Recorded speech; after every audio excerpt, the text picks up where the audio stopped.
السلام علیکم ورحمۃ اللہ وبرکاتہ۔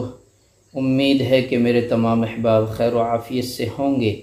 میرے عزیزوں، پیارے بھائیو، بزرگوں، میں آپ حضرات کو آج بتا رہا ہوں کہ خواب میں اگر کسی نے دیگچی دیکھی،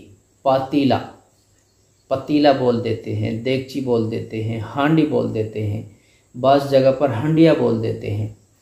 حضرت ابن سیرین رحمۃ اللہ علیہ نے فرمایا کہ خواب میں پاتیلا کا دیکھنا گھر کی عورت ہے، اور اگر دیکھے کہ پاتیلا نیا خریدا یا اس کو کسی نے دیا ہے تو دلیل ہے کہ گھر والی کو آفت پہنچے گی۔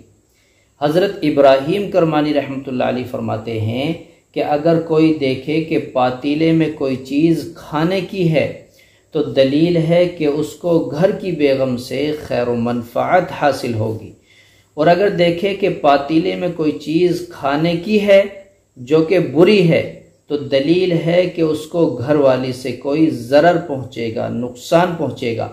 حضرت ابن سیرین رحمۃ اللہ علیہ نے فرمایا ہے کہ خواب میں پاتیلا دیکھنا کوئی قابل توجہ چیز نہیں ہے، یعنی کوئی خاص چیز نہیں ہے، لیکن ان دو چار باتوں کی طرف اشارہ ہے۔